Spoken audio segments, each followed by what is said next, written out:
Welcome. My name is Gena Timberman, and you are listening to Timber People, a podcast about people who, like timber, are strong, build and create, who gather us together like fuel that feeds fire. People who support structures of our community that uplift and protect. Welcome to the show. What a special gift to welcome my friend, my associate, and a community hero, Beto Rivas Jr. Welcome to the show. Thank you so much, Gena, for having me. I'm super excited to be here. Thank you. Well, we are new friends, and we have the great pleasure of serving on the Jacobson House Board of Directors now. And you have done so much as a volunteer, and I want to thank you for that. And we'll talk a little bit about that today. But I was really excited to learn about and interested to really learn about like all the programs that you're connected to through your HeartLine work that you do as the Tribal Resource Project Manager. You are connecting communities and serving all people, but you are also yourself Chickasaw and Chicano of Hispanic heritage, and those are two major communities that need people like you to share information as well as the rest of us as well. Yeah. It's been a long journey getting to where I'm at today, and I think we all have our stories that create who we are and our backgrounds and our upbringing and everything. And I've been very fortunate to land where I'm at today through those challenges and through those beautiful moments. And I always say that I found myself in Indian country. I found who I was. I found who I believe that I am here in Indian country. And before I got to mental health, I was in banking for 17 years. And it's been a huge different of like just a great transition over from banking to nonprofit and mental health. But for me, growing up, mental health is such a huge part of my life. Starting at such a young age and again, having the upbringing that I did and the challenges that I faced as a kid, but also those beautiful moments. I mean, my grandparents are beautiful people that, they raised me. I love my mom and dad now. It was, I think in the 90s, most kids had divorced parents. But it was one of those, things. But, as a suicide survivor and as a recovering addict, it's something that has always been a part of me. And it's given me the ability to be able not only to work in the mental health sector or just in life in general, but it allows me to work in it as someone who's experienced those life challenges, but also someone who understands it and who has worked in it for so long, whether as a volunteer or now as an employee. Yeah.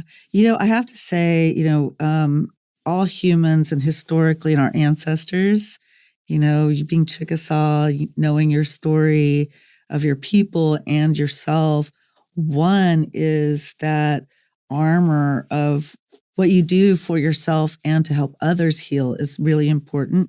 But also, like, that's the mark of a real warrior is transcending those difficult, challenging times and then sharing your story. And I haven't been the best at that over years, and I know that's not easy. And so you sharing your story is really meaningful to everyone and to our Native community too. Yeah. The tagline that I use often is bringing humanity into the human experience, because we're missing humanity in the human experience. We're missing that vulnerability, and we're missing that willingness just to be authentic. And that's because of just the way society is today. All the expectations that we think we have to live up to, and those expectations, or that I even strive to live up to myself. I used to say that I was a professional at wearing a mask. Right. And I would just put it on every morning, and I was who I thought I was supposed to be. But through especially these last 4 years, and I really think the pandemic really just speared it up for so many of us mentally. to reevaluate and reassess who we are and are we doing the things that we love to do.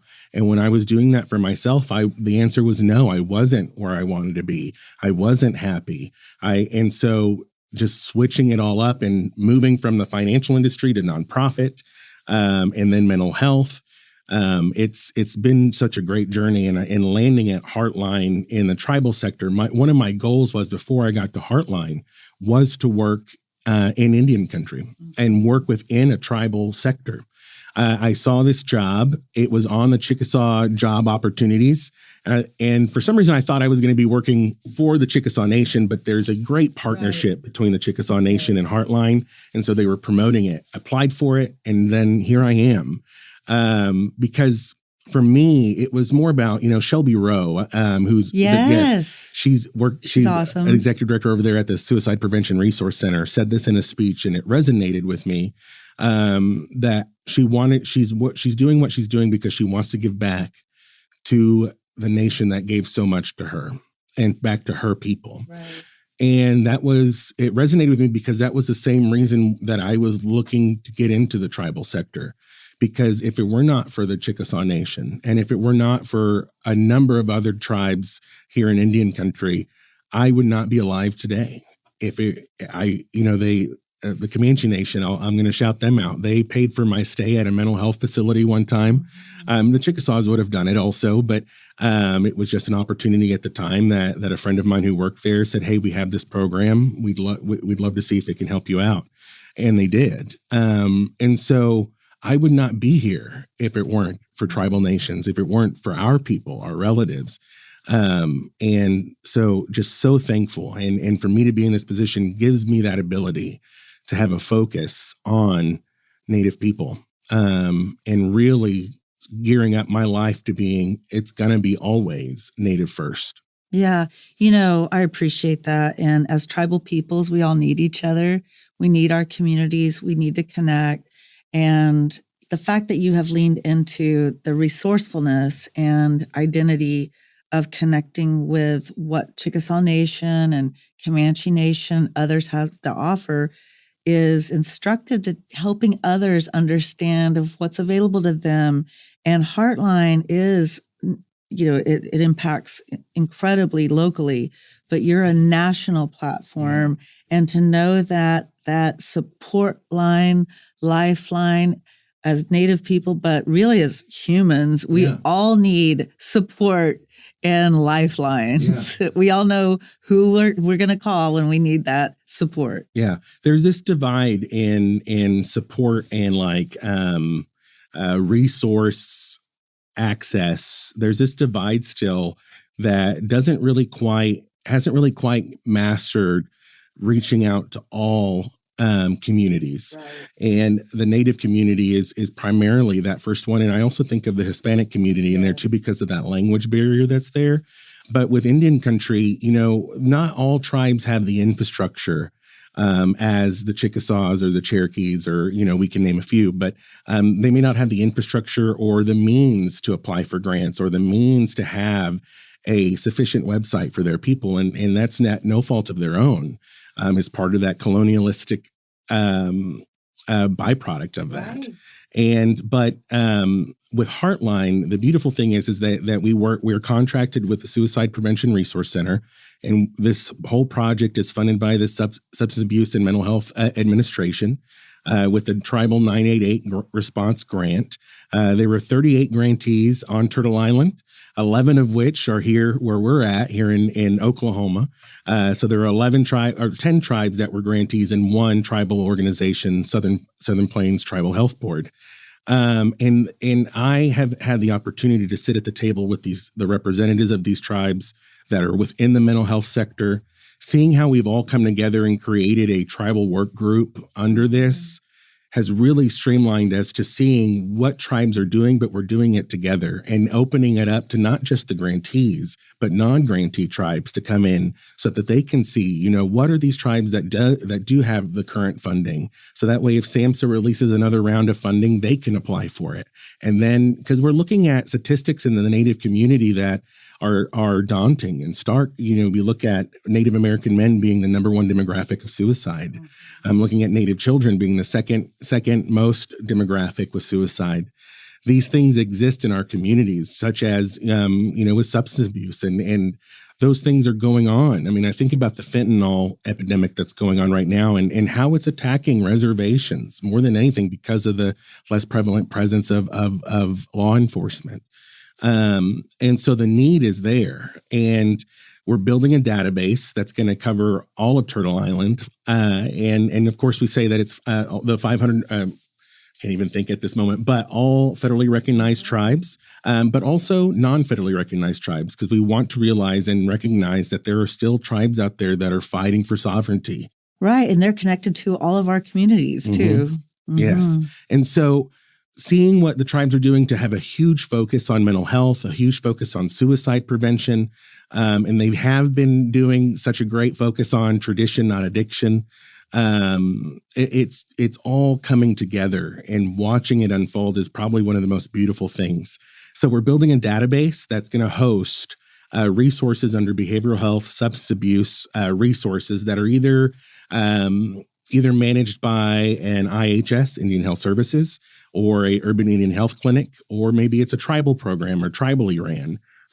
So we're gathering these resources to put into a database that crisis call centers like 988 can use. So that way, if someone calls that is part of a tribe or is indigenous, they can connect them to a resource that's culturally, spiritually, and traditionally minded.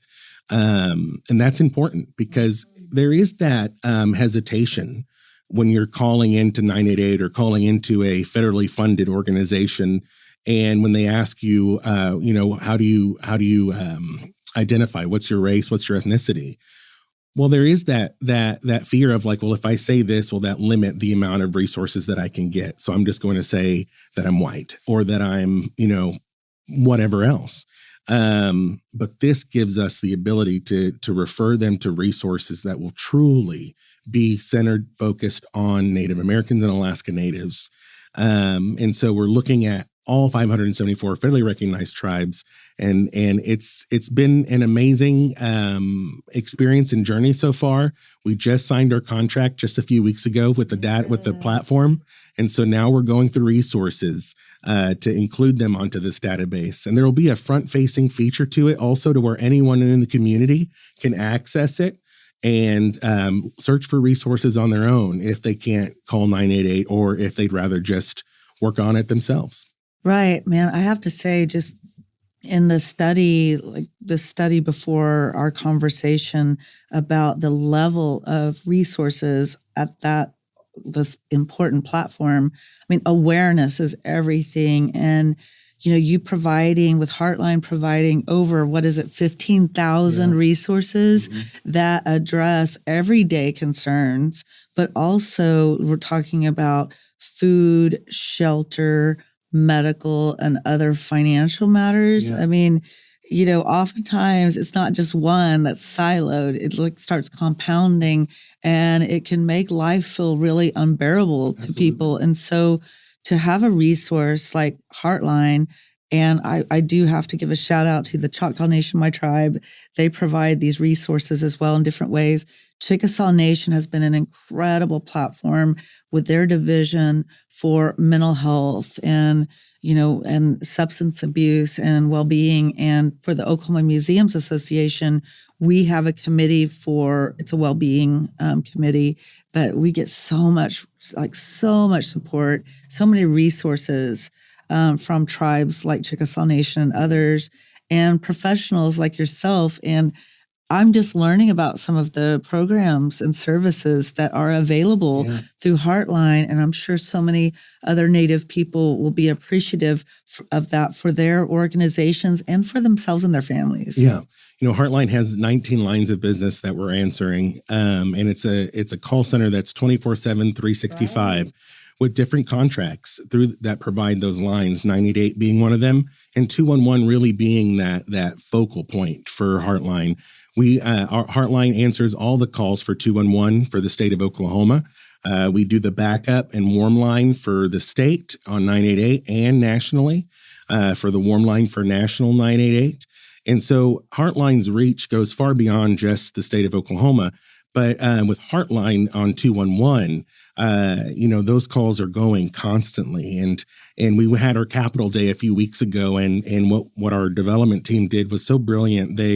When we met with a senator or a representative, we had a flyer that not only had the total amount of referrals that HeartLine made, but the total amount of referrals that happened in their district. And the total number shocked many of them, like, oh, I had no idea. But giving them that number shows your constituents are using the services or seeking services, whether it be housing insecurity, food insecurity, whether it be needing utility assistance or rental assistance. They're calling 211, and we're referring them to agencies that provide that assistance.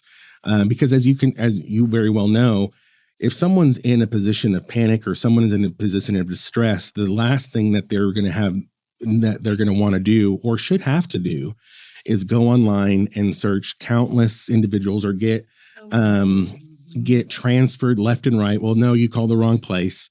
211 is that middle ground of connecting people to resources and improving their lives and when able, whether it be DHS assistance or food stamp assistance, all these things that HeartLine does under one roof, and how they've grown over time. It's just a beautiful thing to see a nonprofit like HeartLine do the work that they continue to do. Well, undoubtedly, I find your story so inspiring, but undoubtedly you have seen probably so many people go from despair to dedication to helping others. And I find that so interesting and inspiring. Those are the stories that, at the very bottom of what I'm thinking of is that those are the stories that give HeartLine the reason to continue to be HeartLine. But more importantly, those stories, those successes, gives people the ability to, they're going to be the other person that tells them, hey, 211 helped me out one time. Why don't you call 211? Or call 988 and get mental health assistance if you just need someone to talk to. It doesn't matter what time of day it is. We have people answering calls, even from like the Youth Mobile Crisis Response or the Disaster and Distress Helpline. HeartLine has a lot of lines that we answer for, all of them centered around helping Oklahomans in need, but not just Oklahomans, just people in need across the nation. Absolutely. And Beto, you're a mentor, I'm sure, to so many people. And then you're a teacher, advocate. You have been a panelist, a speaker, a consultant. You've been on boards. And I'm so excited that we are volunteering on a board with the Jacobson Foundation, and you're a force. And we've had some fun things happening with the Oscar Jacobson Foundation, and we just opened our collective wisdom. And I have a long history of being involved with the Jacobson House, but as a new board member, it's been really so cool to see young, motivated professionals like yourself to be dedicated and committed to the effort and to the mission. Well, I appreciate that. And I wholeheartedly look forward to being able to work with you and like Brent Greenwood and Thank you. Everybody off that board, because there's just so much. You guys have been making your mark up here and beyond here. And so being able to be mentored under you guys too, and seeing, because one thing, I'm fairly new to the Oklahoma City Norman area, but not too far away. I was Lawton Fort Sill, Shady 580. You got to represent. Now, I will get in trouble if I say Shady 580. It's the great but 580. But you're also a Lawton leadership person with their leadership, Lawton. Lawton has so many beautiful leaders and young leaders, especially. And, moving up here was not an easy decision, but it was the right one for me. And when I got up here, I had left everything like boards and committees. I just needed, you experience burnout. Right. And I experienced it severely. But moving up here, I told myself, okay, if I'm going to get on a board, it has to be the right one. Right. And the Jacobson House came up thanks to Joshua DeBartolo from OKDMHS. He served on the board at one point, and we worked together in the mental health area.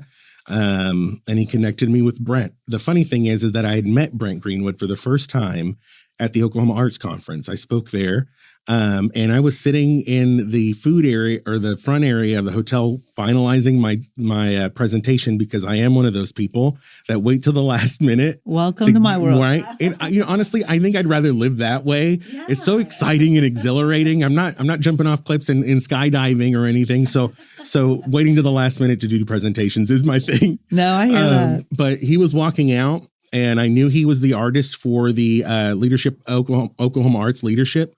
He was the artist that did their presentation awards.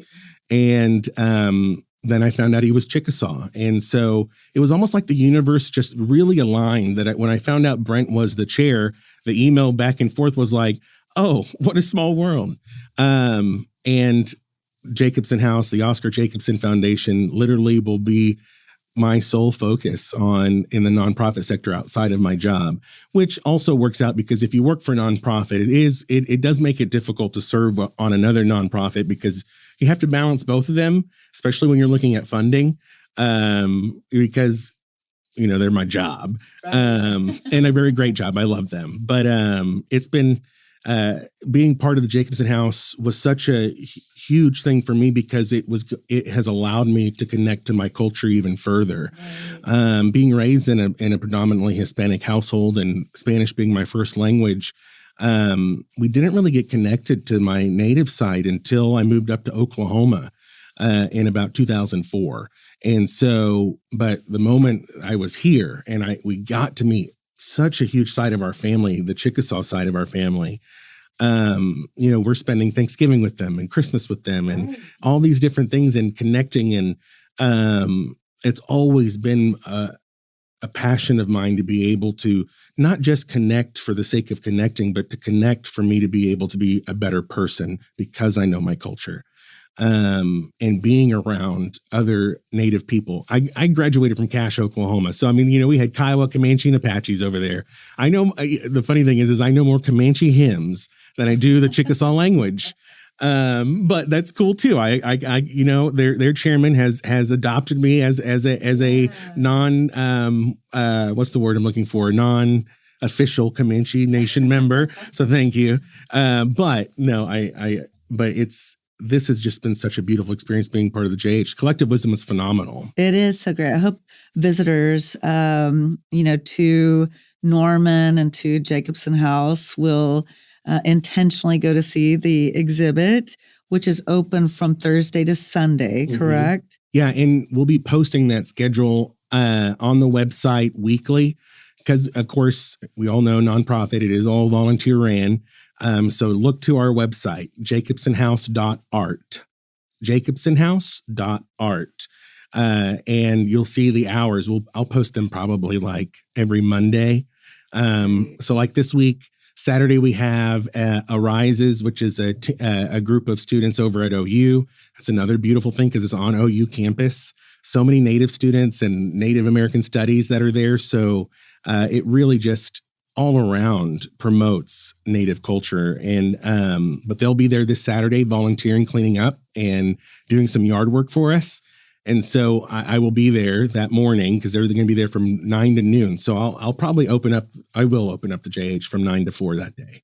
So it'll be a lot of hours this Saturday that you can come see. It's so great. I appreciate you sharing that website so people can stay up to date. Yeah. What about with HeartLine? If a listener wanted to connect to any of the services, what is the best way for them to connect? Yeah, one, of course, you can go to our website, heartlineoklahoma.org. That's heartlineoklahoma.org. And literally you could get guided right on that website to just search the resources that are available that we refer clients who call to. The other beautiful thing on there is that if you're an agency and that you've ever felt like you offer a service that could be on 211's resource list to refer people to, we have our Become a Partner link on there too. So if you're a nonprofit out there or an agency that offers some type of community assistance, all the guidelines are on that website. You can become a partner on there and get added, so long as it fits the criteria that we're looking for, to the 211 database to include in that 15,000 resources that are being offered. That's so great. Thank you. Yeah. Well, Beto, I know that you're going to continue for many years to inspire us and engage our community in important ways. And I want to say thank you for being on the show and for all of the important work that you do.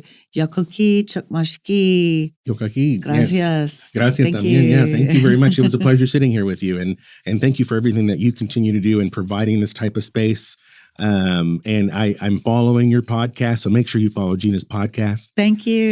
Because I'm so looking forward to catching up to what I've not been able to listen to, and to be able to connect with you further as we move forward. Thank you. Yeah. And I appreciate you being a timber person who supports our community and uplifts and protects. And you're a real Tushka, a real warrior. Thank you so much. Thank you.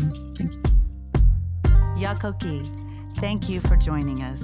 Timber People is brought to you by the Possibilities Podcast platform.